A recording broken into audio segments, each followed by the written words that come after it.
Audio is okay, no? Yes, Bhanteji. Okay, we'll start.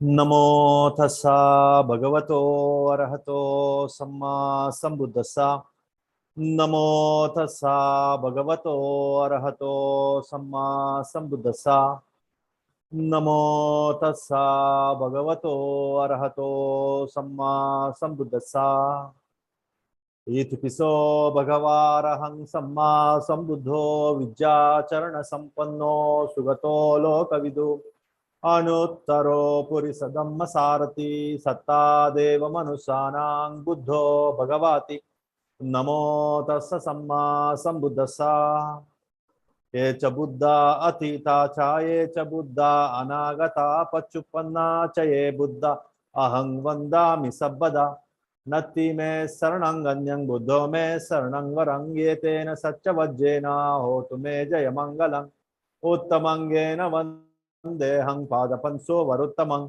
बुद्धेयो कलितो दोषो बुद्धो कमतु तं मम बुद्धं यावनिब्बानपर्यन्तं शरणं गच्छामि स्वाकातो भगवता धम्मो संदिटिको अकालिको एहिपस्सिको वपनायिको पच्छत्तं वेदितव्यो विन्नोहीति नमो तस्सनियानिकस्स धम्मस्सा ये च धम्मा अतीता च ये च धम्मा अनागता पच्चुपन्ना च ये धम्मा अहं वन्दामि सब्बदा नत्ति मे शरणं गण्यं धम्मो मे शरणं वरं ये तेन सच्चवज्जेन होतु मे जयमङ्गलम् उत्तमंगेन वन्देऽहं धम्मं च त्रिविधुत्तमं धम्मेयो कलितो दोषो धम्मो कमतु तं मम धम्मं यावनिब्बानपर्यन्तं शरणं गच्छामि सुपटिपन्नो भगवतो सावकसंगो उजुपटिपन्नो भगवतो सावकसंगो न्यायपटिपन्नो भगवतो सावकसंगो सामीचिपटिपन्नो भगवतो सावकसंगो यदिदं चत्तारि पुरिसयुगानि अट्टपुरिसपुग्गला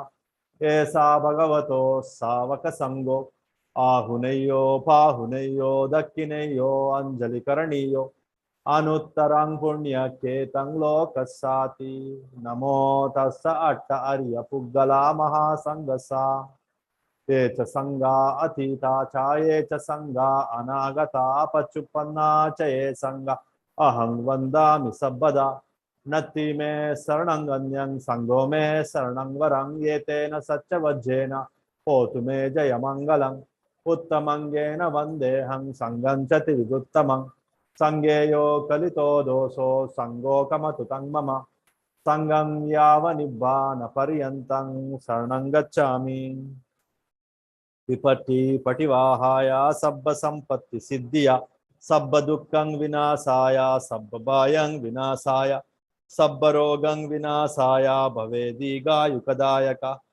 सब्ब लोकं हितत्ताय परित्तं बनामहे समन्ता चक्रवालेषु अत्रागच्छन्तु देवता सद्धम्मं मुनिराजसा सुनन्तु सग्गमोक्कदं धम्म सवन कालो अयं बदन्ता धम्म सवन कालो अयं बदन्ता परित्त सवन कालो अयं बदन्ता नमो तस्स भगवतो अरहतो सम्मा संबुद्धस्सा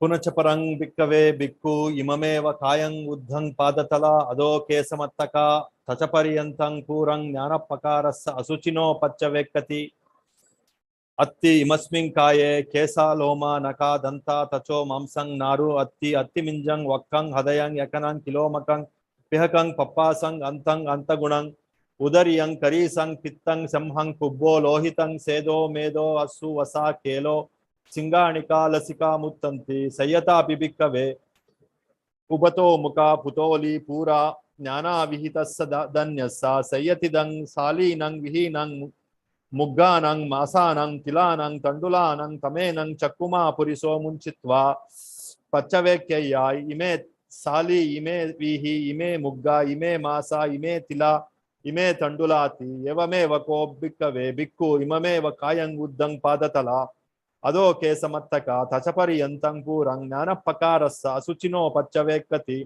अत्ति इमस्मिन् काये केसा लोमा नका दन्ता तचो मांसं नारु अत्ति अत्तिमिञ्जं वक्कं हदयं यकनं किलोमकं पिहकं पप्पासं अन्तं अन्तगुणं उदरियं करीसं पित्तं सेंहं पुब्बो लोहितं सेदो मेदो असु वसा केलो सिंगाणिका लसिका मुत्तन्ति इति अज्जत्तं वा काये कायानुपस्सि विहरति बहिद्धा वा काये कायानुपस्सि विहरति अज्जत्त बहिद्धा वा काये कायानुपस्सि विहरति समुदय धम्मानुपस्सि वा कायस्मिन् विहरति वयधम्मानुपस्सि वा कायस्मिन् विहरति समुदय वयधम्मानुपस्सि वा कायस्मिन् विहरति अत्तिकायोति वापनस्सा सति पच्चुपत्तिटा होति यावदेव ज्ञानमत्ताया पठिसति मत्ताया अनिश्चितो च विहरति न च किंचि लोके उपादीयति एवं पिको भिक्खवे भिक्खु काये कायानुपस्सि विहरति पुनश्च परं भिक्खवे भिक्खु इममेव कायं यथाथितं यथा पणिहितं धातुसो पच्चवेक्कति अत्ति इमस्मिन् काये पटवी धातु आपो धातु तेजो धातु वायो धातुति संयतापि भिक्खवे दक्को गोगातको वा गोगातकान् अन्तवेसी वा गाविं वदित्वा चतुर्महापते बिलसा विभजित्वा निसिन्नो अस्सा एवमेव को भिक्खवे भिक्खु इममेव कायं यथाथितं यथा पणिहितं धातुसो पच्चवेक्कति अत्ति इमस्मिन् काये पटवी धातु अपो धातु तेजो धातु वायो धातुति इति अज्जत्तं वा काये कायानुपस्सि विहरति बहिद्धा वा काये कायानुपस्सि विहरति अज्जत्त बहिद्धा वा काये कायानुपस्सि विहरति समुदय धम्मानुपस्सि वा कायस्मिन् विहरति वयधम्मानुपस्सि वा कायस्मिन् विहरति समुदय वयधम्मानुपस्सि वा कायस्मिन् विहरति अत्तिकायोति वापनस्सा सति पच्चुपत्तिटा होति यावदेव ज्ञानमत्ताया पठिसति मत्ताया अनिश्चितो च विहरति न च किंचि लोके उपादीयति एवं पिको भिक्खवे भिक्खु काये कायानुपस्सि विहरति पुनश्च परं भिक्खवे भिक्खु संयतापि पस्यैया शरीरं शिवतिकाय छड्डितं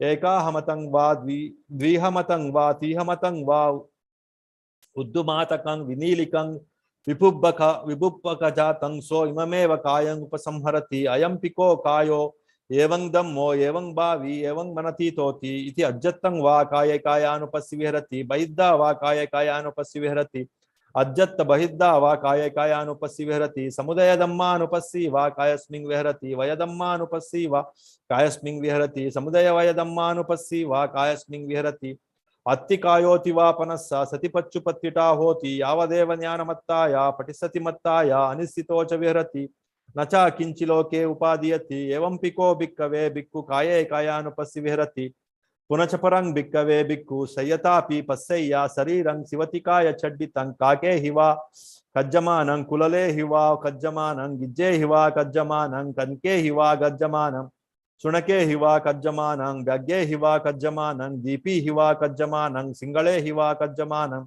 विविधे हि वा पाणकजाते हि कज्जमानं सो इममेव कायं उपसंहरति अयं पिको कायो एवं धम्मो एवं भावी एवं मनतीतोति इति अज्जत्तं वा काये कायानुपस्सि विहरति बहिद्धा वा काये कायानुपस्सि विहरति अज्जत्त बहिद्धा वा काये कायानुपस्सि विहरति समुदय धम्मानुपस्सि वा कायस्मिन् विहरति वयधम्मानुपस्सि वा कायस्मिन् विहरति समुदय वयधम्मानुपस्सि वा कायस्मिन् विहरति अत्तिकायोति वापनस्सा सति पच्चुपत्तिटा होति यावदेव ज्ञानमत्ताया पठिसति मत्ताया अनिश्चितो च विहरति न च किंचि लोके उपादीयति एवं पिको भिक्खवे भिक्खु काये कायानुपस्सि विहरति पुनश्च परं भिक्खवे भिक्खु संयतापि पस्यैया शरीरं शिवतिकाय छड्डितं अत्तिक संकलिकं समं सम्मांसलोहितं नारु संबंधं सो इममेव कायं उपसंहरति अयं पिको कायो एवं धम्मो एवं भावी एवं मनतीतोति इति अज्जत्तं वा काये कायानुपस्सि विहरति बहिद्धा वा काये कायानुपस्सि विहरति अज्जत्त बहिद्धा वा काये कायानुपस्सि विहरति समुदय धम्मानुपस्सीवा कायस्मिन् विहरति वय धम्मानुपस्सीवा कायस्मिन् विहरति समुदय वय धम्मानुपस्सीवा कायस्मिन् विहरति अत्ति कायोतिवापनस्सा सतिपच्युपत्तिटा होति यावदेव ज्ञानमत्ताया पठिसति मत्ताया अनिश्चितो च विहरति न च किंचिलोके उपादीयति एवं पिको भिक्खवे भिक्खु काये कायानुपस्सी विहरति पुनच परं भिक्खवे भिक्खु संयता पिपस्सय्या शरीरं शिवतिकाय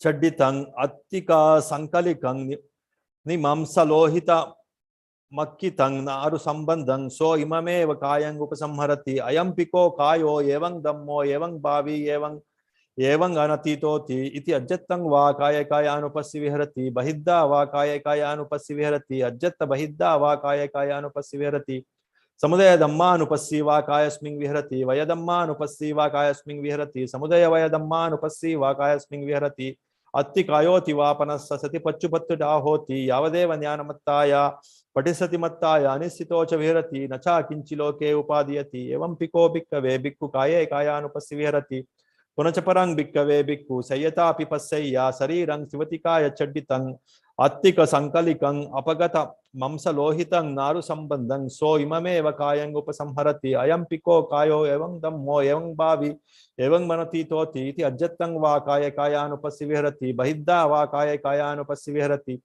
अज्जत् बहिद्धा वा काय कायानुपस्सी विहरति समुदय धम्मानुपस्सी वा कायस्मिन् विहरति वय धम्मानुपस्सी वा कायस्मिन् विहरति समुदय वय धम्मानुपस्सी वा कायस्मिन् विहरति अत्ति कायोतिवापनस्स सति पच्युपत्तिटा होति यावदेव ज्ञानमत्ताय पठिसति मत्ताय अनिश्चितो च विहरति न च किंचिलोके उपादीयति एवं पिको भिक्खवे भिक्खु काये कायानुपस्सी विहरति पुनच परं भिक्खवे भिक्खु संयता पिपस्सय्या शरीरं शिवतिकाय चड्डितं अत्तिकानि अपगत संबंधानि दिशा विदिशा विक्कित्तानि अन्नेन हत्तत्तिकं अन्नेन पादत्तिकं अन्नेन गोप्पगत्तिकं अन्नेन जंगत्तिकं अन्नेन उरुत्तिकं अन्नेन कटित्तिकं अन्नेन पासुकट्टिकं अन्नेन पित्तिट्टिकं अन्नेन कंदट्टिकं अन्नेन गीवत्तिकं अन्नेन अनुकट्टिकं अन्नेन दंतट्टिकं अन्नेन सीसकटाहं सो इममेव कायं उपसंहरति अयं पिको कायो एवं धम्मो एवं भावी एवं मनतीतोति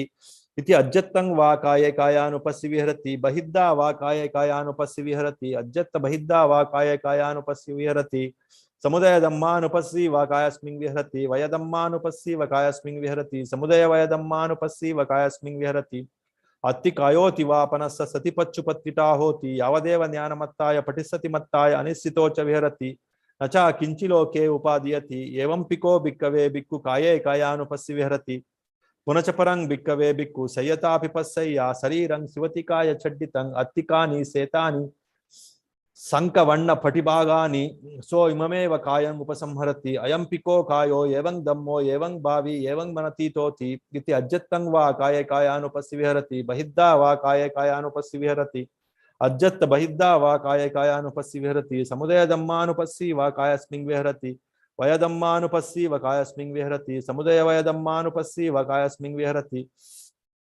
अत्ति कायोतिवापनस्सा सति पच्युपत्तिटा होति यावदेव ज्ञानमत्ताय पठिसति मत्ताय अनिश्चितो च विहरति न च किंचिलोके उपादीयति एवं पिको भिक्खवे भिक्खु काये कायानुपस्सी विहरति पुनच परं भिक्खवे भिक्खु संयता पिपस्सय्या शरीरं शिवतिकाय चड्डितं अत्तिकानि पुंजकितानि थेरोवस्सिकानि सो इममेव कायं उपसंहरति अयं पिको कायो एवं धम्मो एवं भावी एवं मनतीतोति इति अज्जत्तं वा काये कायानुपस्सी विहरति बहिद्धा वा काये कायानुपस्सी विहरति अज्जत् बहिद्धा वा काये कायानुपस्सी विहरति समुदय धम्मानुपस्सी वा कायस्मिन् विहरति वय धम्मानुपस्सी वा कायस्मिन् विहरति समुदय वय धम्मानुपस्सी वा कायस्मिन् विहरति अत्ति कायोतिवापनस्स सति पच्युपट्टिता होति यावदेव ज्ञानमत्ताय पठिसति मत्ताय अनिश्चितो च विहरति न च किंचिलोके उपादीयति एवं पिको भिक्खवे भिक्खु काये कायानुपस्सी विहरति पुनच परं भिक्खवे भिक्खु संयता पिपस्सय्या शरीरं शिवतिकाय चड्डितं अत्तिकानि पूतीनि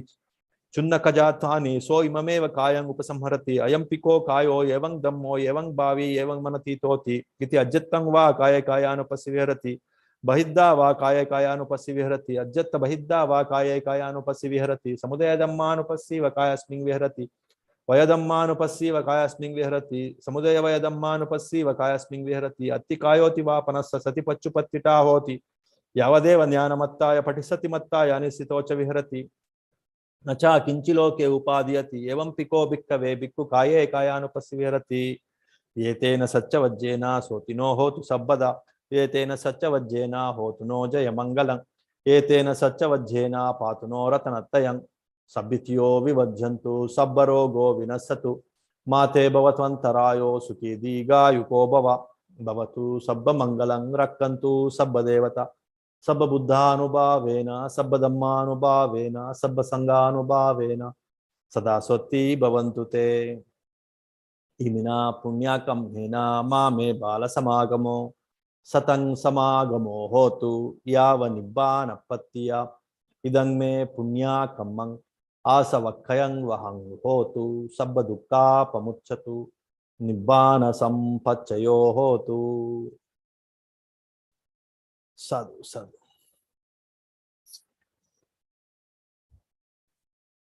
So we'll continue our discussion on this mindfulness and mental health. On this chanting also, of course, it's all about mindfulness. As I was telling you last week, there is one long discourse. It's called Mahasatipattana Sutta. There, Buddha has given 4 major kinds of establishing in this mindfulness. And this is called right mindfulness. There is some difference between right mindfulness and wrong mindfulness. Even a thief will be very mindful, will be very alert, will be very focused. But that is full of course, during that moment of focusing, like his greed and his craving, his desire will not come. Only his mind will be on the object that he has to steal, that he has to rob. But before that, when he was planning to steal, planning to rob, then his mind is full of greed, full of craving, full of say desire, strong desire to get it. So that kind of say strong desire-based, craving-based mindfulness is also there, very much there in the world. But that will not be your right view mindfulness or right mindfulness. The right view mindfulness or right mindfulness is like with an idea of letting go, with an idea of liberation, with an idea of freedom. If you put forth an effort in being with something, being with anything, external things or internal things or sense objects or body objects, anything, body movements, body organs, anything with an idea, with a predisposition, with a premeditated idea that liberation, freedom is my choice, freedom is my wish, freedom is my objective. That freedom, if you keep as the goal, not to crave something, not to have some, just to let go something, just to give up something, just to free yourself from the binding, from the attachment. So then that kind of view is the right view. So that is the difference between right view mindfulness and wrong view. So whatever you do, whatever awareness you are developing towards any object, whether internal or external, if it is based on your craving, then it becomes wrong mindfulness. Craving or hatred, even when a person wants to kill you, then he will also be very, very mindful. Though in the beginning he will be having a lot of anger or hatred, but when he comes to that state of mindfulness, he will be mindful. There will be no anger, only focus will be there, only awareness will be there. But while he was preparing, while he was planning, his mind is full of craving or hatred. So in that way, craving-based mindfulness or hatred-based mindfulness, sometimes even ignorance-based mindfulness also. So that kind of defilement-based mindfulness is wrong view mindfulness. So that defilement-based mindfulness, of course, it will also develop your mental alertness. Many people in the world, of course, they have this kind of mental awareness. When they were planning, their mind will be full of greed and hatred and delusion, but it will be that kind of mindfulness will not be very authoritative mindfulness to calm down your mind, to keep your mind in balance, to make your mind pure. It will not lead to purification of the mind. After all, what is purity? To come out of this greed, hatred, and delusion. When you start your mindfulness with greed, hatred, and delusion, then how can you establish, how can you achieve that mind purification? In that way, to achieve this right mind purification, which will not only help you to achieve what you want to achieve in the life, even to achieve great things in life, this kind of let go, this kind of freedom-based mindfulness is required, is more required than your greed-based mindfulness or hatred-based mindfulness. Not only to achieve, say, nibbana or liberation, ultimate liberation and moksha, even to achieve worldly success, this right view-based mindfulness is more authoritative, more powerful than greed-based mindfulness or hatred-based mindfulness, or sometimes even ignorance-based mindfulness. Wrong ideas or wrong knowledge-based mindfulness is ignorance-based mindfulness. Or even with this theistic views or atheistic views, also people practice mindfulness. That is wrong knowledge-based mindfulness, wrong view-based, wrong knowledge-based, or ignorance-based mindfulness. So in that way, the mindfulness may be right mindfulness or wrong mindfulness. So what we are discussing now, last week also, it is right mindfulness. So for right mindfulness, if you want to establish, what should be your intention? The intention should be, let the mind be free from all these defilements like this: attachment, greed, hatred, craving, delusion, anger, jealousy, all these defilements. I should be free. The mind should be free.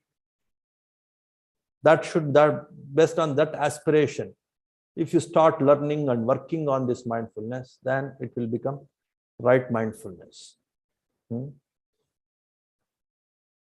So keep this in mind. This is the most authoritative, most useful, even to achieve worldly happiness.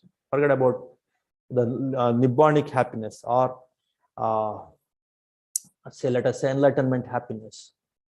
So even to achieve worldly happiness, this right view mindfulness or right mindfulness is more powerful, more authoritative, more permanent, more stable mindfulness. So which we are working on which we have to definitely work on. Okay. So last week, what we have seen in this, and of course, as we are going to discuss in today's today's topic, like mental health, how it is a very powerful tool to achieve mental health. This right mindfulness, this is a very powerful, very authoritative. I want to use this word authoritative. Authoritative means it is like, say, unshakable, permanent, straightforward, undisputable. The results you can see here and now, in addition to the results that you are going to see in the future. And it leads to step-by-step increase only. There will be no ups and downs in your mindfulness. If you take up this authoritative right view mindfulness, then there is no ups and downs in your awareness levels, in your alertness levels. It will keep on growing, it will keep on progressing in a very linear fashion, in a very authoritative fashion. So there is no ups and downs. You will not fall down in your mindfulness when you stick on to this right mindfulness. And this is the speciality of this right. One more speciality of right mindfulness, in addition to its authoritativeness, in addition to its stability, consistency. That consistency in mindfulness you can achieve when you stick on to this right view mindfulness or right mindfulness. So one of the main points, as I was telling you, you should have that right intention based on the right view. Right view we have discussed, based on attachment or craving is the cause of suffering, just giving up is the cause of happiness. So if you have that understanding of the Four Noble Truths, then definitely you have some kind of establishment in the right view. If based on that right view, based on that establishing your mind on the right view, if you work on mindfulness, then it becomes right mindfulness. So that letting go should be your aspiration. Letting go leads to letting go of your defilements like greed, hatred, and delusion. That should be our aspiration. With that aspiration, if you start mindfulness training, then you will learn different techniques, different skills of mindfulness authoritatively, and then you can progress and you can start deriving the right joy, right happiness, in addition to right liberation and right freedom of the mind. Okay, the entangling of the mind, it will start opening up, it will start disentangling authoritatively if you have this right view basis to practice right mindfulness, to practice mindfulness. Okay, so last week we have seen the four kinds of right mindfulness. One is like Kayanupassana, being aware of the body, body movements, body organs, body interactions with the world through the senses, the so-called five physical senses. So interact with the world. So that kind of body interaction with the world through the five senses, and the body as such, the body movements, the body limbs movements, and also today we will see how the other body organs, inside, outside, by contemplating the true nature of these so the body organs inside, outside, how the mind becomes more calm, more peaceful, more free from lot of attachments, lot of wobbling of the mind, wandering of the mind, how the mind becomes free, how the mind comes to the present moment. That's what is Kayanupassana.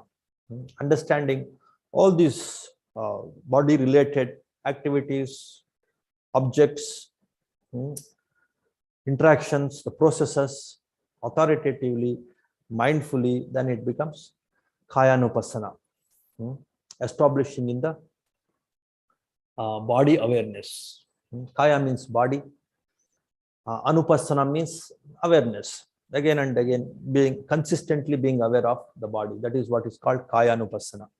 So in Kayanupassana, last week we have seen, so even being aware of the breath is also, it is the activity, it is the process that is being involved in the body. If you take the breath, the body expands.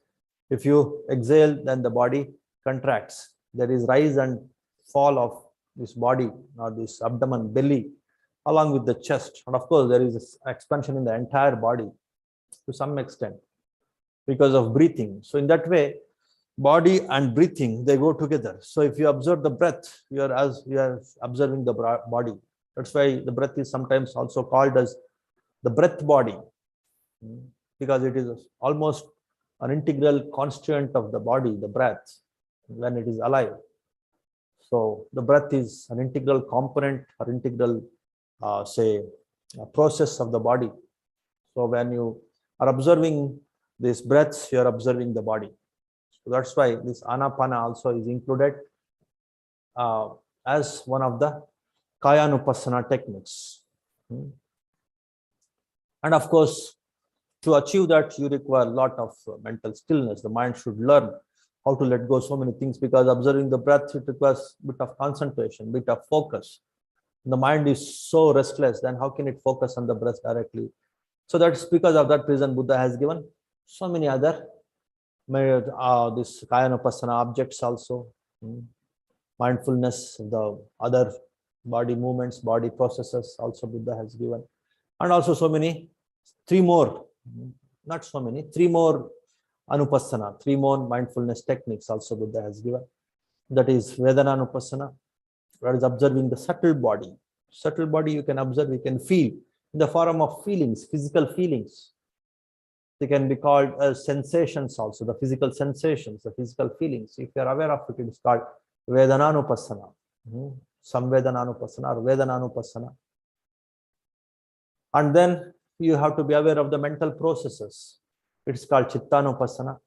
Then you have to be aware of the Dhammanupassana. Dhammanupassana means the ultimate realities of the mind. If you are aware, that means you can say the subtle mind.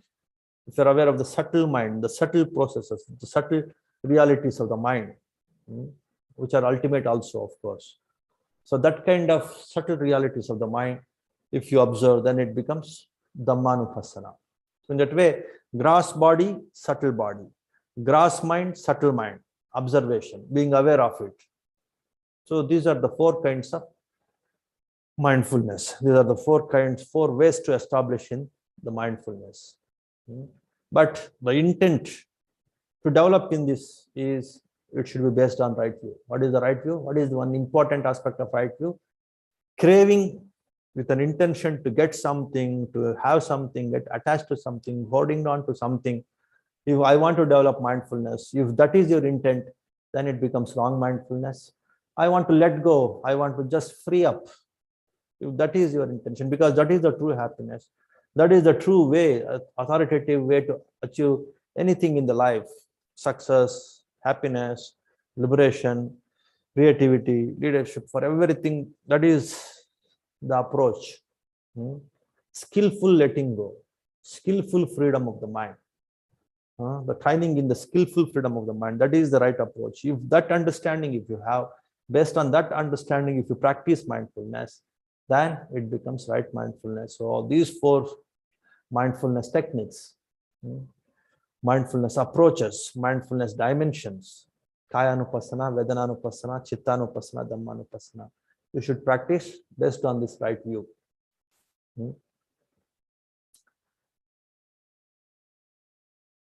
One of the masters, he says, the second noble truth is craving. Craving is the cause of suffering. The third noble truth is giving. Giving up is the cause of happiness. So instead of say practicing this mindfulness based on the second noble truth, that is the craving, practice based on the third noble truth, that is letting go, then you enter into the right mindfulness. So in that way, you should have that intention before practicing right mindfulness. That's the reason why I want to highlight this right view in as many ways as possible, because the world is completely stuck with the second noble truth, that is craving. They have not understood the second noble truth. Craving leads to happiness. With that idea, people are struggling so much, but unfortunately they end up in suffering, because craving always leads to suffering. If that second noble truth understanding, if you don't have, then even if you practice mindfulness, it will not help. Please understand this. Oh, I am very skillful in practicing mindfulness. I am practicing meditation and mindfulness 30 years, 40 years, 50 years, but there is no peace, there is no harmony, there is no freeness in, there is no liberation of mind, there is no even the mental health, even there is no mental health and mental happiness. I am going through anxiety, I am going through stress, even though I am practicing meditation and mindfulness from past several decades. Some people may be having this problem because their intent behind practicing mindfulness or meditation, it is not right view, it is wrong view. They have started their practice with some expectation, with some craving. Then you can't establish mindfulness authoritatively. And so many other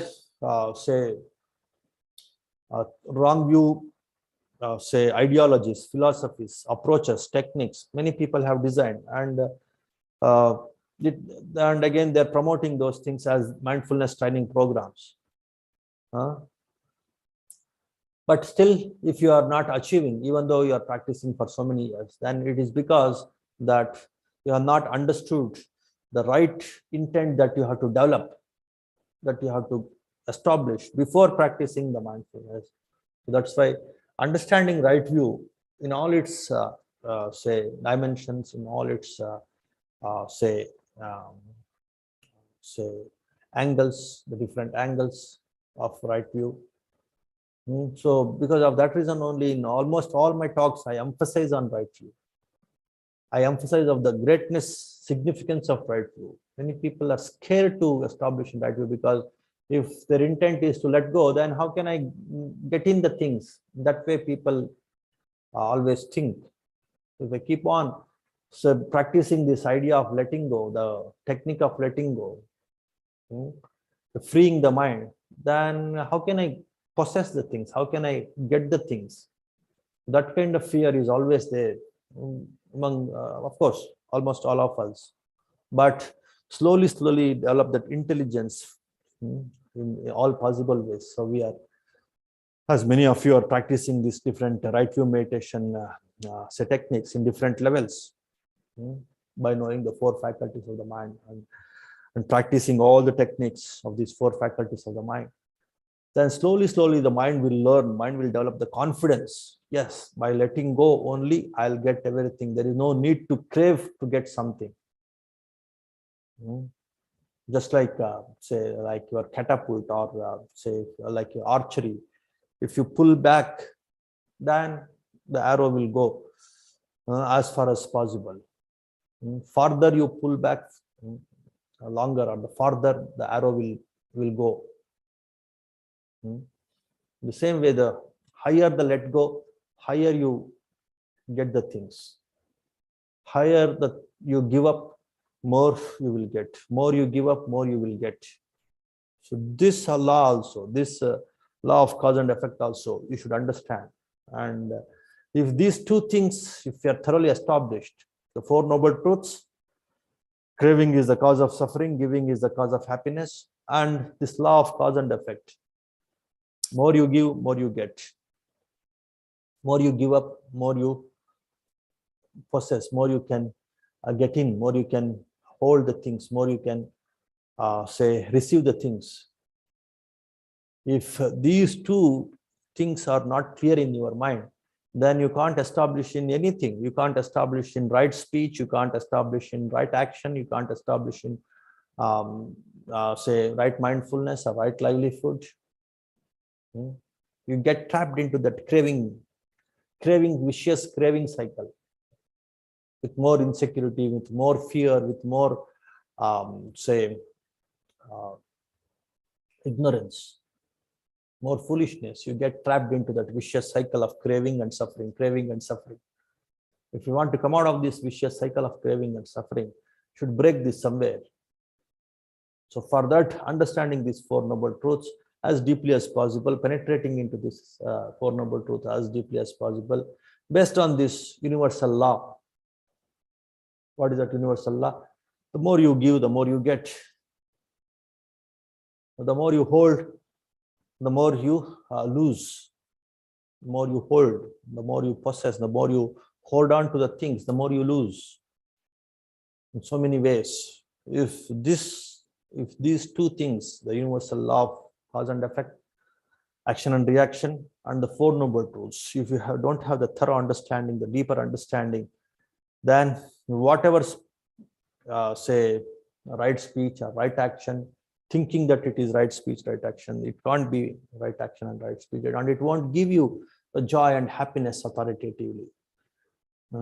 So I practice right speech based on some expectation, by some craving, then it will be some forceful practice, then you can't enjoy, then you can't get the true happiness of right speech, the true happiness of morality, the true happiness of moderation, the true happiness of action, the right action also you won't get. If you don't have this understanding of right view, the 4 noble truths and the law of cause and effect. So because of this reason, even many people I have seen, they practice mindfulness, the so-called very beautiful mindfulness techniques, but with a lot of craving, this wrong view in the mind, a lot of expectation, a lot of craving, a lot of attachment. They practice 10 years, 20 years, 30, 40, 50 years also. They don't progress even an iota in mindfulness, because the very basis is wrong. What is the basis? The wrong basis, wrong view. Not thoroughly going deep into this noble truths, 4 noble truths and the law of cause and effect. Okay. That's why along with practice, so developing this right view is also important. So because of that main reason only, we have started this this center right view meditations, where all our actions, speech, meditations, how to base all these things on this right view is the objective. So coming to now the different this Kayanupassana techniques that we were discussing and how it helps in achieving mental health. So that we will see today, and this is a very long discourse. Then we have this Vedananupassana, then we have this Chittanupassana and Dhammanupassana. Let us see how much we can cover today, and also maybe if necessary, we can think of having one more session on this mindfulness, right? Mindfulness and its impact on the mental health, achieving mental health. So here, so last week we have seen this Anapana, observing the breaths, how it will calm down the mind, how it will help the mind to let go the things, any compulsive thinking, any obsessive thinking.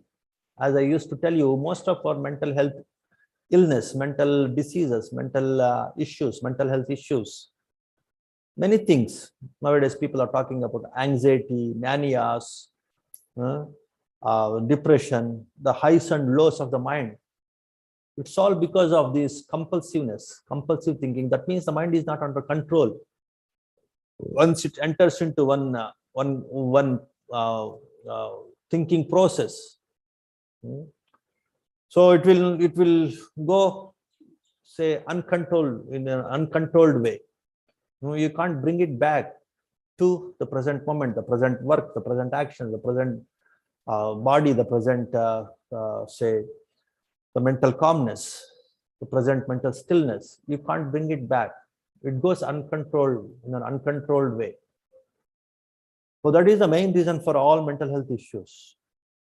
The mind lacks that ability to bring back, the ability to stop this stupid thinking, this stupid unnecessary thinking.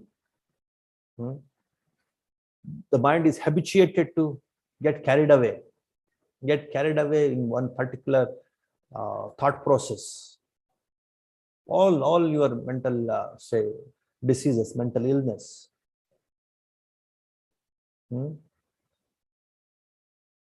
So that's the main reason of so almost all your mental diseases, whether it is anxiety or say phobias or manias or depression. And as I was telling you, the OCD, the obsessive compulsive disorder, obsessiveness in thinking. Obsessiveness means like it is, you're compelled to think in that way because you're habituated. The people who are stuck with some wrong habits, you might have seen.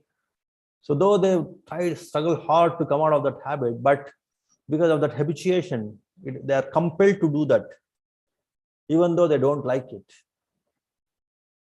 So that is what is the main reason for all the mental health diseases. Sometimes, of course, it is genetic also, some anxiety issues, and there is one disease called autism. Many, of course, most of the autism means like they don't have the normal, say, the growth, especially the infants, the kids. They're also obsessed to do some crazy things. They're hyperactive, or they're doing some crazy things. They don't fit into the normal behavior of say the other children, or whatever the parents say. They can't understand, they can't follow it up, they can't do it. Even the simple things also they can't do. So it's because of the genetically, so their minds are in such a way that they're compelled to, they go uncontrolled, they get carried away with that kind of crazy thought process and crazy actions. And not only it is genetic, nowadays because of so many environmental factors, because of the modern lifestyle, there is a possibility of even such chronic, such diseases, such mental diseases are also possible because of, say, the environmental influence also. That's what the people have discovered. And schizophrenia, one more intense, one more little severe mental health issue. So some hallucination, some over imagination, over hallucination. Sometimes it is genetic, sometimes it is again influenced by environment, again influenced by your inability to control the mind. I mean, of course, nowadays people are becoming so much individualistic. The order in the society has been broken, has been destroyed in a way. So there is no there is no dependence. There is no somebody whom I can depend upon. That kind of order, it used to be there. Of course, it may not be very authoritative. Because of that, in the ancient days, people used to have, relatively more peaceful life with regard to the mental health.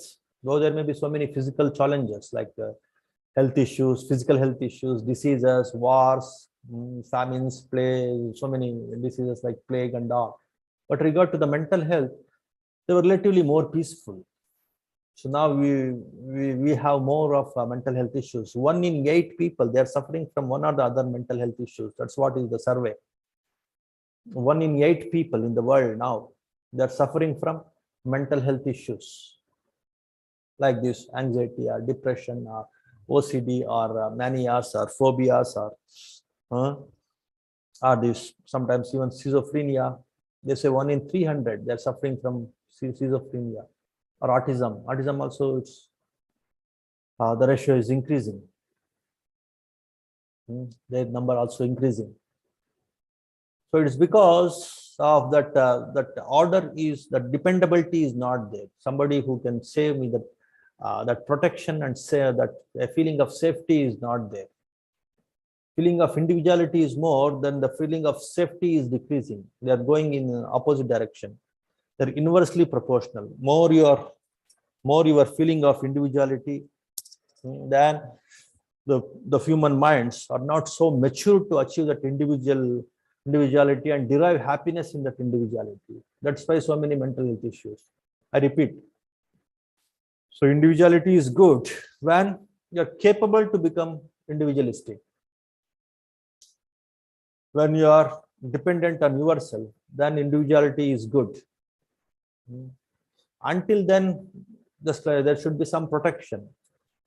Just like for a young sapling, there should be some protection. Some fencing should be there, some protection from, so many other things, grazing animals, or from the light, or from the thieves, or from the rain, from the wind. It should be protected. For properly feeding it with proper nutrition in the soil. Then only it will grow. And once it becomes a tree, then it won't require protection. But now with the young kids also, they try to be becoming individualistic. That's how the present, I don't say whether it is right or wrong, but that's how is the present situation. So in that situation, if that individual wants to be more individualistic, wants to become more self-dependent, then he should possess the abilities, capabilities also. When the capabilities are not there, the tools are not there, the techniques are not there, the confidence is not there, but still that ambition to become individualistic, it is there, then it will lead to a lot of inner fears, inner corruptions, inner phobias, inner anxieties, inner dilemmas, inner confusions. So those things are the main reason for a lot of the present day mental health issues.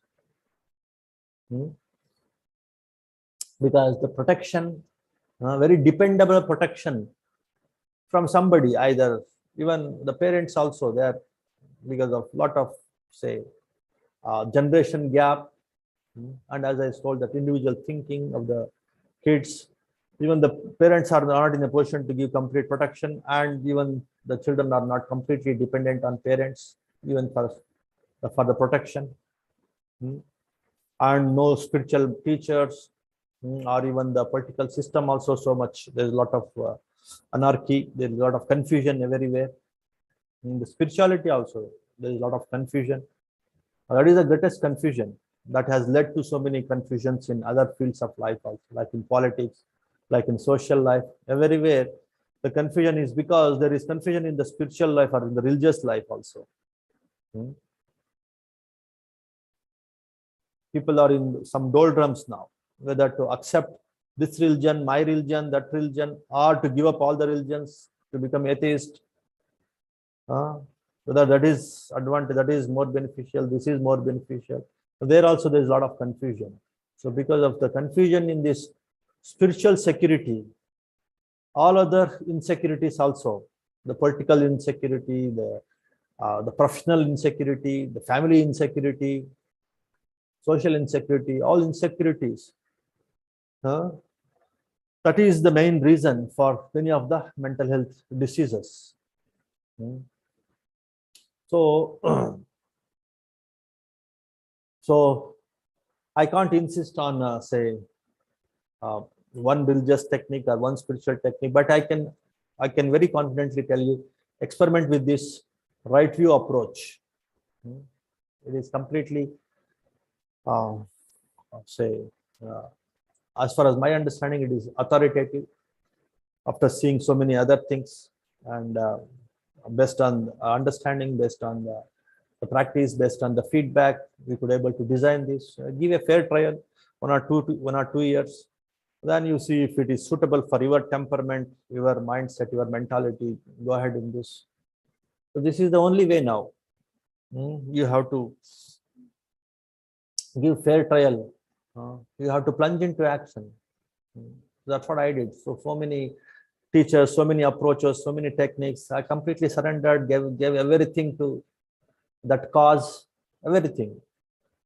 Then if I may end up in failure, I may not get the reality or the truth. It's okay. You should accept that failure also. Then you should jump on to other thing.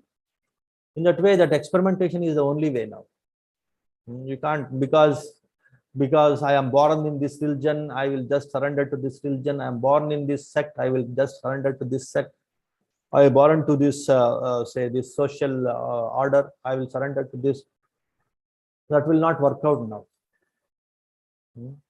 That's what Buddha also recommended in one sutta called Kalama Sutta.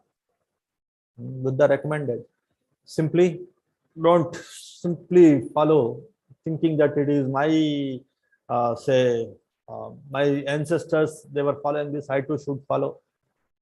My sect, I belong with all the people in my sect, they followed this, I too should follow. My religion, so in that way, don't stick on to that. My religious book, my religious scripture that talks something like this, I should follow this. No. Now you have to, of course, you have to experiment with all the different, say, gurus or organizations or the views. But you have to take a lot of responsibility on yourself. Plunge, you have to give up everything for that cause, particular cause, because, or at least a part of your life should work on this mental health, should work on this the peace and the mind development, mind culture. If you ignore this, then you will become a miserable person in all aspects of life, in all dimensions of life. You will face failures. You will completely will be destroyed. You can't give up this say this prime activity or this mind culture, this mind cultivation. You can't give up. If you give up in any spiritual or any scientific approach of developing the mind, if you give up, then you lose everything. Unless you have some good karma, based on that good karma, if you're performing well in the life, it's okay. But if you don't have the previous good karma, and if you don't cultivate the good karma in the form of plunging into all these mind development techniques, then you will miserably fail, and then you suffer. So as I was telling you, mental health will be a big issue. Even now it is an issue. In future, definitely it will become a bigger problem. So to work on it, somehow you should plunge into some practice, some technique that will calm down your mind, that will open up the different channels of your mind. As far as my understanding, as far as my, say, realization, so I experimented from past several decades, and this I could say we could design and we could frame this right to techniques. So I can definitely invite you to experiment in these things also. in this right view meditations also. Okay, so after say discussing about this today's Kayanupassana techniques, let us see how these things are connected to our right view mind culture, right view mindfulness. We will see. So as I was telling you, this observing the breaths in a right way, in the authoritative way, in this anapana, there are 16 steps again. Then it will definitely calm down your mind, and you will be free from all mental health issues. Then we discussed about our iryapata, so different body postures. You should be aware of the body when standing, sitting, lying down, walking. Then you should be aware of the different activities of the body, while eating, while bathing, while working, while dressing.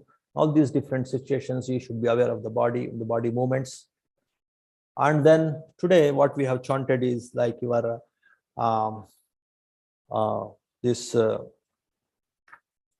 the different organs in the body, the different parts of the body also, you should contemplate them very objectively. So he has given an example also, Buddha has given an example of how to observe these body parts objectively. Don't say my blood or my bones or my heart or my lungs. That way, that if you bring in this I-ness and minus into this, then you can't give up attachment, then you can't give up the wrong view. So you should, like a doctor, like a scientist, so he observes the things as they are. The same way, though it is like your own body, but you should step back and observe, oh, this is the heart, this is the lungs, this is the blood, this is the bone. So that kind of objectivity is there towards the body parts also, body organs also.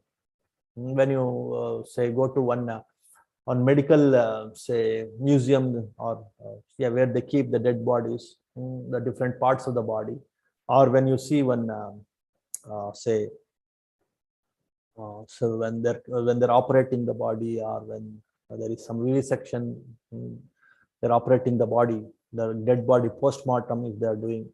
So there you can see, oh, this is the heart, this is the kidney, this is something like that. So they see it objectively. They don't see it as, say, oh, it is my brother's body or my patient's body. That they don't bring in that I-ness and minus into it. They just observe the things as they are. The same way, you should learn how to observe your own body parts in an objective way. That is what is this Buddha has insisted in this next technique of Kayanupassana, that is Patikula Mansikara Pabbam. In that way, they say there are so many other names also. Asubha Sanya, or you can say Kayagatanusati. The same way they can say Patikula Mansikara Pabbam. So Patikula means like repulsiveness. When you see your body, your hair, your skin, when it is, so it's all, you can separate it and see it, it's all repulsive. There is nothing attractive, there is nothing you hold on to it, there is nothing you stick on to it thinking it as me or mine. Everything is dirty. Even though if the dirtiness won't arise in your mind, the objectivity should arise in your mind. Like any other thing, if you see soil, if you see say any other outside object, the same way you should see these things also as objects. In many theistic religions, they simply sanctify this body and glorify this body, divinify this body. Body is like a temple. Each and every organ is so divine. It is gifted by the Almighty. In that way, so many I can say wrong views. So because why I'm calling this wrong views? Because these views will create attachment in our mind. It will strengthen this I-ness and minus. Though in the divinification also there is some degree of subtle I-ness is involved. So if you look at these things like an object, like objects, then the mind will learn how to step back, and then only the calmness will come. Then only the tranquility of the mind can be achieved authoritatively, without any confusion, without any I-ness and minus. So in that way, Buddha says, gives an example also. One bag full of different kinds of say pulses or grams or seeds. There's some it's full of different kinds of seeds. Let us say some sesamum seeds, some say Bengal gram seeds or some peanut seeds or different kinds of seeds. The bag is full of it. When you're separating it and when you're looking it and you say this is peanut, this is Bengal gram, this is sesamum, that way you just separate it, right? Or if you are playing with some beads, different colored beads, you ask your child to simply separate it from the bag. If you put all color seeds and you then ask your child so to separate different kinds of seeds based on color, based on size, based on shape, something like that. The same way Buddha gives an example, bag full of different kinds of seeds, and you separate them. The same way this body is also like a bag with different kinds of the organs or parts. So you should visualize, or you should see, you should say this is body hair, this is head hair, this is skin, these are teeth, these are nails. Just simply separate and observe it as it is. If you are too much attached to them, then you observe it as like it is filthy, it is repulsive, it is dirty, because that is the true nature of these things. So then the mind will come out of this kind of attachment to this body, thinking it as my body, my beauty, my bodily strength, my power of the body. So it's not like losing your confidence of the bodily powers. It is like to learn how to step back from this attachment of the body, because the bodily attachment leads to a lot of so many other attachments, worldly attachments. That leads to a lot of suffering. So here it is not only developing mindfulness, it is developing right view also. So in that way, this meditation will hit your wrong view and it will remove your wrong view to a great extent. The wrong view of beauty, the wrong view of I-ness and minus, the wrong view of say permanence, all these things will be removed by practicing this kind of kayanupassana. This is called Patikula Mansikara Pabbar, Kayagata Sati, or Asubha Bhavana. So in that way, Buddha has given knowing the body and body parts as they are, and as they are not very beautiful, they are also equally ugly like any other thing, any other physical thing, either more ugly.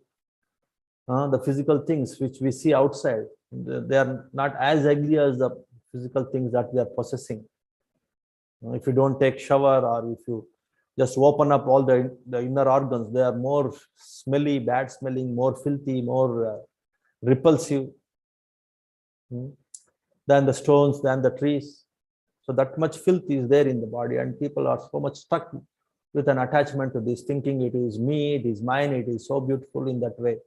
So to come out of that kind of wrong view, and again to develop the mindfulness, the right mindfulness. So this is being say recommended.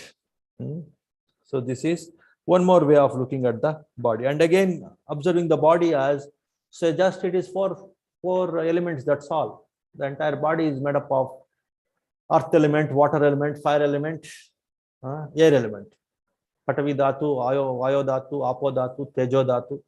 These four elements only, this body. What is there to attach to this body? Just like any four elements outside come and go. The four elements here also, they come and go. Moment to moment. At the time of death, they completely disperse. They completely go away. They completely get separated. The body, this earth element will go to the earth, body, this air element will go to the air, external air. The fire element will go to the external fire or heat. So in that way, you should contemplate this body as just four elements. Again, Buddha gives the example. So in a trisection, in a road where the two roads meet, there the people used to sell the different kinds of flesh. The flesh they sell. So they simply open up the flesh of different animals, and they simply with a neutral mind, with the neutral intentions, they sell the flesh. So in the same way, you should contemplate this body also as just four elements. There is nothing to be attached to it. There is nothing to be glorified. There is nothing to be sanctified, divinified. This is a gift. So in that way, just contemplating the body as just four elements, contemplating the body as filthy and repulsive, smelly, bad smelling, something like that. Then again, you develop the right view and also the mindfulness. right view based mindfulness also towards the body you develop. You will not be simply carried away with this over optimistic or over enthusiastic, over positive attachment towards the body and bodily pleasures. So that's what is the point here. Next, Buddha also talks about different kinds of dead bodies, contemplating and watching and observing the different kinds of dead bodies. During those days, people used to throw dead bodies in the charnel ground. When you go and see these different dead bodies, then you develop a lot of, say, detachment towards the body in your mind, even to your body. So you see dead body, which is, say,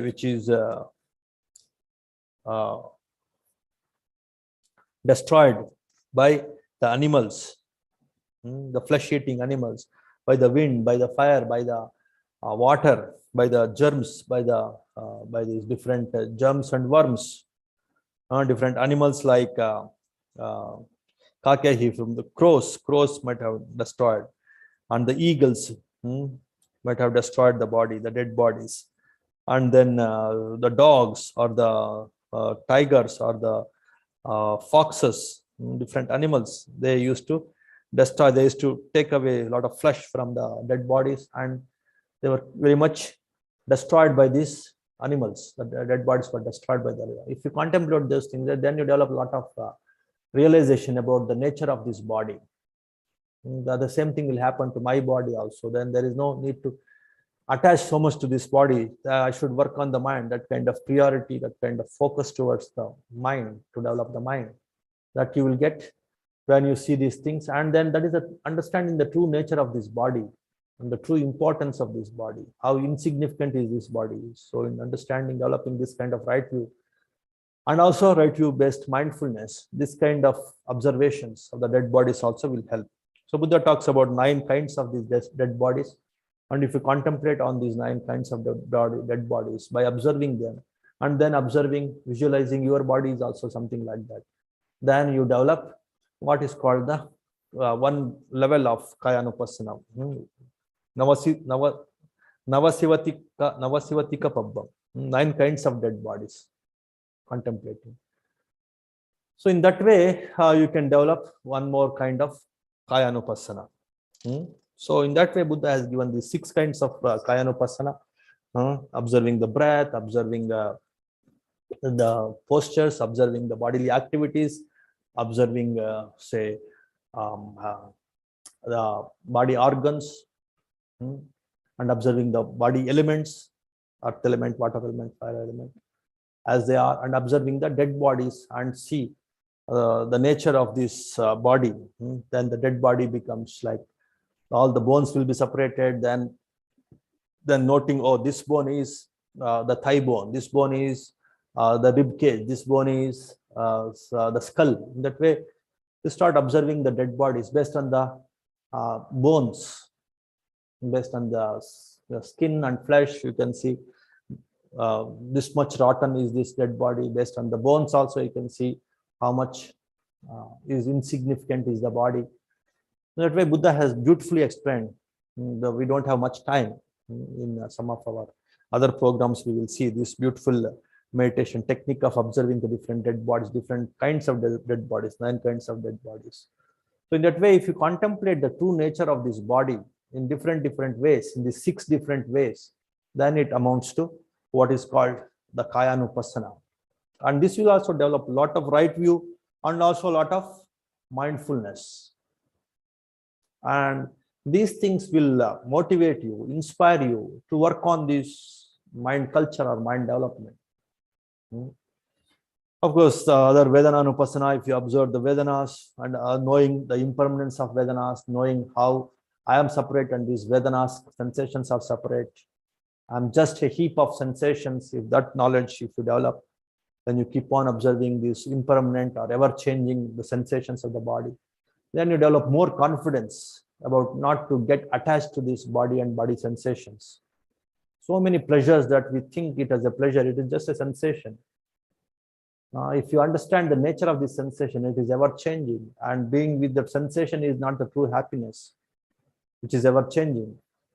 Being out of these sensations, being neutral to this sensation is the true happiness. If that realization the mind gets, then you don't fall into any kind of mental health issue. Even the breath, and for the breath, you develop that kind of stepping back and observe the breath as a breath. It comes and goes according to its own nature. I need not be affected by these incoming breaths and outgoing breaths. After all, this life is just started with an in-breath, and the life will end with an out-breath. So in that way, the fear of body, the fear of death, the fear of diseases, all these things will go away by practicing this gross body awareness, kayanupassana, and the subtle body awareness, vedananupassana. The same way, you should learn the art of the technique of observing the thoughts also. Then you will not be carried away by the compulsive thought processes. Then automatically, indirectly, you will come out of the fears, the defilements, like greed, hatred, and delusion, and the defilement based all these mental health diseases, like anxiety, like stress. They're all defilement based only. Once your defilements are, say, diluted, then these mental health issues like anxiety, depression, stress, tension, schizophrenia, this OCD, whatever mental health issue, bipolar, mood swings, suicidal tendency, all these compulsive thought processes will go away because you are observing the thought as a thought. You're not identifying yourself with that thought process. The same way, if you observe the ultimate realities, it's called Dhammanupassana.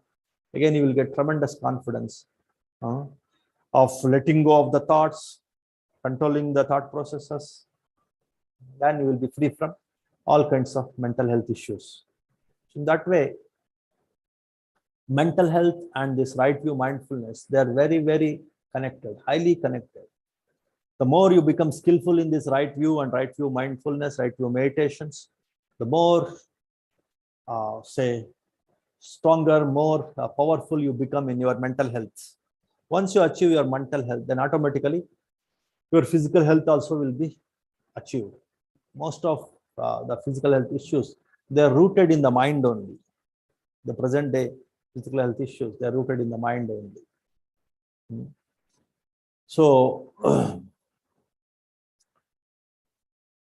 so you practice this kayanupassana, different kinds of kayanupassana, and of course, to make it more simpler and more authoritative, more integrated, these different our right view meditation levels are designed. So from next September 11th, the program will commence, and continuously for 4 weeks, each level one week. It has been designed in a very systematic and in a very methodical way.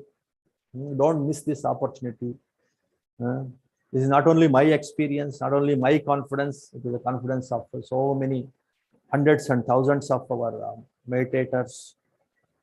And as far as a fair trial, say, meditator, I can authoritatively tell you, a seeker of ultimate, I can authoritatively tell you, you also give a fair trial to this approach. Whatever approach you are practicing, if you are not getting the correct benefits, then you can come and experiment here. And then you give a fair trial to this and encourage others also. Because I assure you, I tell you, this is the future. This will be the true spiritualism. This will be the true religion. This will be the true science of the mind. Because many doctors and scientists also, or in the name of handling the mind, they are being, say, they are going off track, and they themselves are becoming the victims of mental health diseases, mental health issues. The most affected, say, the profession with these mental health issues is the doctor's profession. You know, psychologists and the doctors, they are attempting more, say, suicides. Suicide rate is more among these doctors and psychologists. Mental health issues also more among these doctors and psychologists. So in that way, even this modern scientific community which is working on this mental health also, may not be very authoritative. And even many religions and spiritual people also, because of their age-old hierarchy, age-old belief systems, age-old orders, they're also under stress, that I have observed. And in that way, definitely the future is this right view approach, authoritative right view approach. And this is the opportunity for all of you to experiment and progress in this right view mindfulness, and the right mental health. So encourage others also. That will be the best gift that can think of. And of course, there will be some patience should be there. Many people, they will not be interested in the right approaches of handling the mind. They wanted either shortcuts, like some medication or something like that, or they want some blessing or some grace from some spiritual authority, so that will give them some temporary relief, some kind of intoxication they want, in the name of some blessing or grace or some faith. They may work to some extent temporarily, either the medication or this kind of spiritual intoxication, but it may aggravate the problem also. It may intensify also after some time. So if you want to really help, not such people, for everyone it is required, but now at this juncture, help such people, more people who are having this kind of mental health issues, knowingly or unknowingly, whether they express it or they don't express it. As I was telling you, 1 out of 8 people in this world, they are suffering from these mental health issues. Then almost all people are eligible for these courses. Let us say there are 8 billion people, the 1 billion people, 100 crore people are very much are in need of this mental health, of this right view mindfulness. So not only you, not only each one of you, the sharing and inspiring and enrolling others, you reach 101. Let one reach 101. This is the best thing that you can do for your mental health also. Even promoting this itself will calm down your mind. I have worked on this as even as a promoter, and of course many of our promoters, they shared their feedback. If you keep telling them, inspiring them, explaining them, enrolling them, that itself will give you immense satisfaction, and that itself will put you in the right track.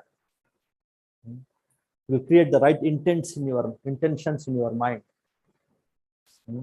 to settle on this right view, to settle on this right view meditation, right view mind culture. When you are talking about these things with others, then automatically your mind will fall in place. That is what I am experiencing. I am teaching, I am promoting, I am encouraging people. Automatically, I am establishing more and more, each and every day, each and every word, each and every talk. I am establishing myself deeper and deeper into this right view mindfulness and right view mind culture. And that way, for you also, it will definitely help. Each one of you enroll 101 people. So with that aspiration, keep working. You see that more and more people will be benefited. Okay. Now, if you have some questions, you can ask, and then we will conclude. And of course, we will have more now and then. We can have more and more discussion on this mindfulness and mental health from different angles. We can work on this. We can have a series of lectures. Definitely, we can have, because there's a lot of stuff about this mindfulness also, right mindfulness also. There's a lot of stuff about the right mental health also. How they go together. To realize that, definitely we can have a few more sessions. May not be in the immediate future. Maybe after a few weeks, we can think of a few more talks also about this. Okay, now, so you completely focus not just in learning or listening to these things, practicing these things, and taking them deep into the heart by promoting them. Like now, hundreds of our volunteers and coordinators and all, they are almost dedicated their life So I encourage all of you, at least sometime, 1 hour you work on your own mind, 1 hour you work on other minds to inculcate this right view and right view mindfulness. Don't give up, or don't be selfish also. Selfishness itself, it becomes like one craving. Only I work, I will not tell anybody. So in that way, that kind of selfishness don't keep. People may think good, people may initially they may tease me, they may not listen to me, but still I don't give up because I'm doing the best thing. So keep those things in the mind and keep working on that. Then definitely you will help yourself and you will help others. Pandami Banteji, what is the difference between memory and wisdom? In a way, they're opposite. Most of our memory in the present situation, present condition, that in the human minds, lot of the memory is garbage only. The garbage can't be wisdom. Memory in the ordinary sense, if you are talking memory in the ordinary sense. The memory of, say, the right view, the exact right view, that leads to wisdom. If you have the memory of what is right, what is wrong, if you have the memory of Four Noble Truths, if you have the memory of, say, the cause and effect, the authoritative memory with examples, it's going on in your mind, then you are developing in the wisdom. If the memory of somebody insulted you, if memory of some failures, if the memory of some nonsense, if it is going on in your mind, which is not at all necessary, which will create more suffering for you, then that is opposite of wisdom. Then that is ignorance. So memory, most of the memory is ignorance. If you are cultivating the memory properly based on mindfulness, right mindfulness, right knowledge, right perception, right compassion, right feelings, and right confidence techniques that you are learning. And of course, that will also remain in the mind. But many a times for the people who are into the world with so many other things, other than these different techniques of cultivating the mind through a right awareness techniques or a right perception technique, or the right confidence building techniques, or the right feeling techniques, if they are not going on in your mind, which is nothing but Dhammanupassana, the contemplation of the right Dhamma, the right view, the right techniques of the mind culture, if it is not going on in your mind, and so many other nonsense things are going on in your mind, which are rooted in the greed, hatred, and the delusion. A lot of our memory is based on our greed, hatred, and delusion only. If such kind of memory is going on in the mind, that is ignorance. If the right view techniques based on this development of the mind, Dhammanupassana, if that kind of techniques are there in your mind, that kind of Dhamma is Anupassana going on in your mind, then it is wisdom. So the difference between memory and wisdom is, memory can be both ignorance and wisdom, but wisdom is purely the mind liberating, the defilement liberating thoughts of the mind. That is wisdom. The defilements rooted thoughts of the mind is ignorance. That is also on wrong memory, unnecessary memory, ignorant memory. And the liberating thoughts of the mind, the Dhammas of the mind, which liberate the mind, that is the wisdom aspect of the memory. In that way, memory is both ignorance based and knowledge based, but the knowledge based, the true knowledge based memory is wisdom. That is the difference between memory and wisdom. So any other question?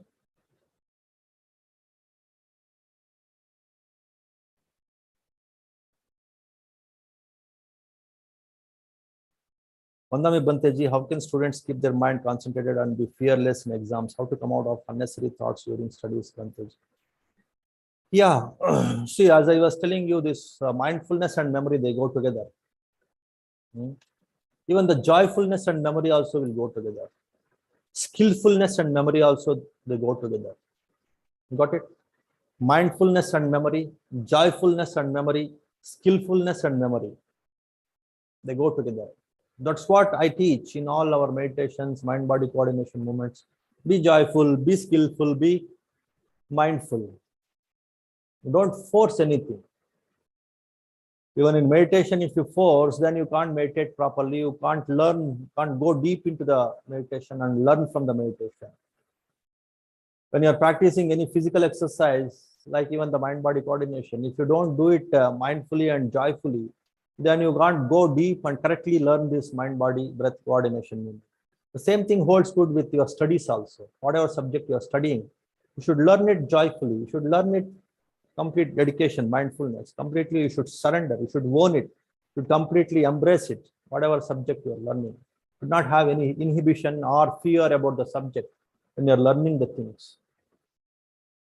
You should see the uniqueness, the beauty of each and every subject. Then you can give yourself to it. When you are learning the things joyfully, then recollecting it also becomes joyful.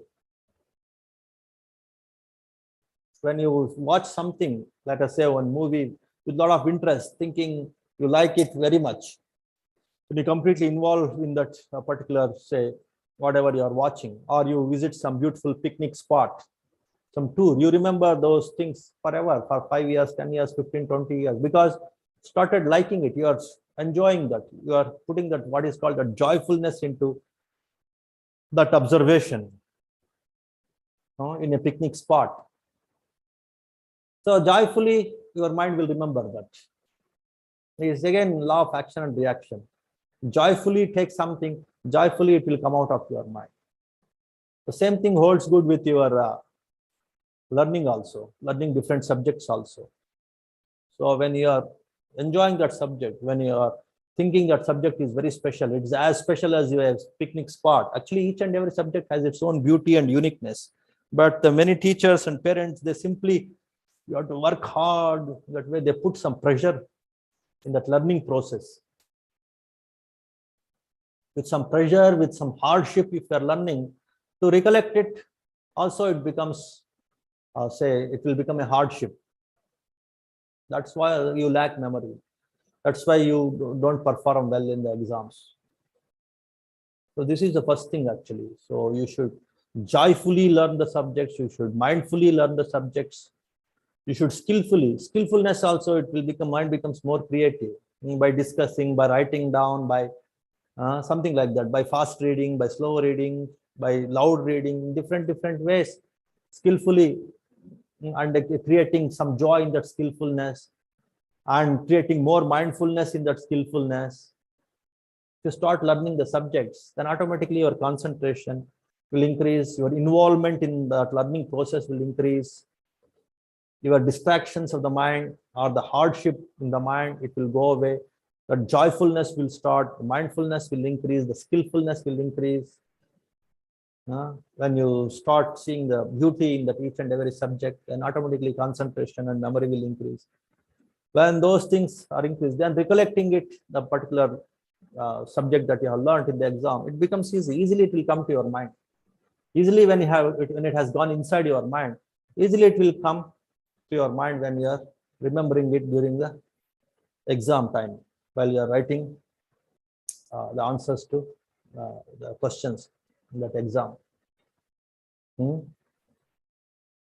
So in that way, one can become fearless and concentrated when he starts liking that subject, as he is liking one very special, say, picnic spot, as if he is liking one very special movie. To see the uniqueness in that subject, to see the speciality of that subject. Chemistry is like a magic. This history is like a story. That way you start looking at the subjects as very special in their own way. That's what is the duty of teachers and parents also. They should show the beauty of that particular subject, the speciality of that particular subject, and why they should learn that particular subject, the importance of learning that subject. If that much they can show and inspire the student, then the rest will be very easy. Then they themselves will put forth all the interest, all the enthusiasm in learning that subject. In that way, to develop concentration, these are the different tips.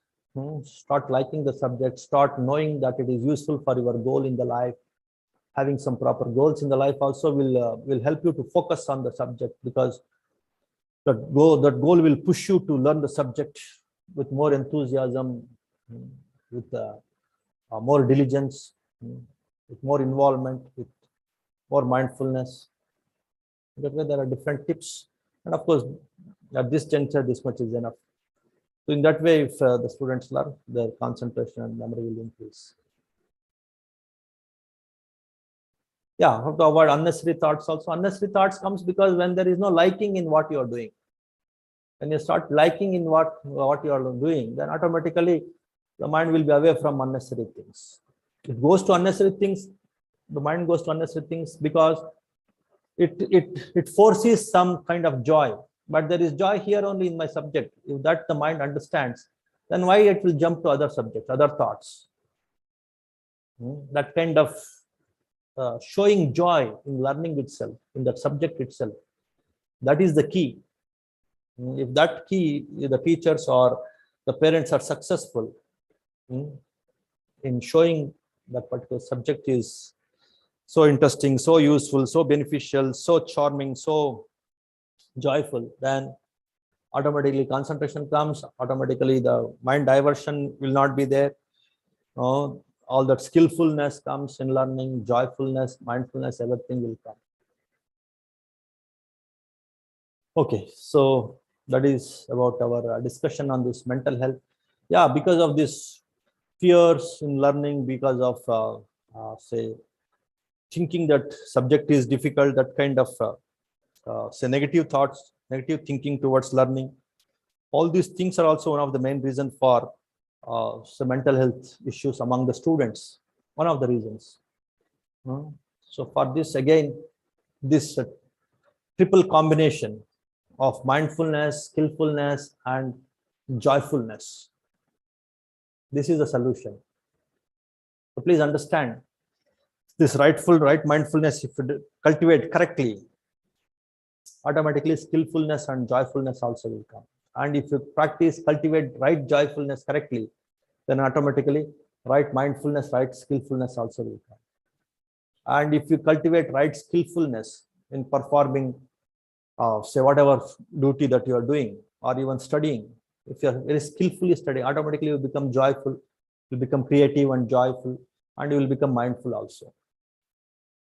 So in that way, they are interrelated. But somehow you should start. So you can start with right mindfulness and right mind culture.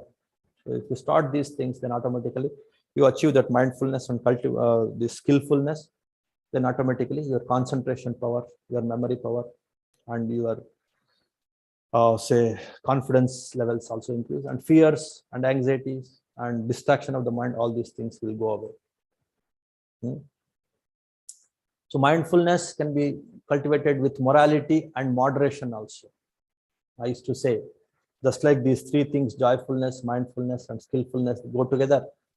The same way, morality, moderation, and mindfulness also go together. If you are mindful, you will become moral. If you are moral, I should not steal, I should not lie, something like that. If you have this morality in your mind, then you will become more mindful, more alert, not to do this, to do this. And if you are moderate, I should not take up any extreme things. I should maneuver the things in a very moderate way. If that kind of knowledge, if you have that middle path approach or moderation approach, then automatically you will become mindful, and also automatically you will become moral. In that way, one can develop morality and moderation also if he develops mindfulness. Automatically, mind will be under control, and you will be free from mental health issues, either students or elders or adults, where it may be. Even the kids, it's better to teach even from even the infants also, 2 years, 3 years kids also, they can learn mindfulness. So if you understand the beauty and the significance of mindfulness, right mindfulness, then plunge into this different levels of training, and encourage the children also, because they are going to face these mental health issues more than you people. and then help them in the best possible way. Then they will be free from all these exam fears and all these say mental health fears and issues. Okay, I think we'll conclude with this. Namo tassa bhagavato arahato samma sambuddhassa bhavatu sabba mangalang rakkantu sabba devata sabba buddhanubhavena sabba dhammanubhavena sabba sanghanubhavena sada swati bhavantu te sukhi bhaveyang nidhuko ahang nicha ahang viya ida cha me sukhi hontu majjata chatavedino imam hi gammante dhamme satta hontu sukhi sada tato parancarajjesu chakkavale sujantano. Sadhu, sadhu, sadhu. Sukhi hontu, mangal.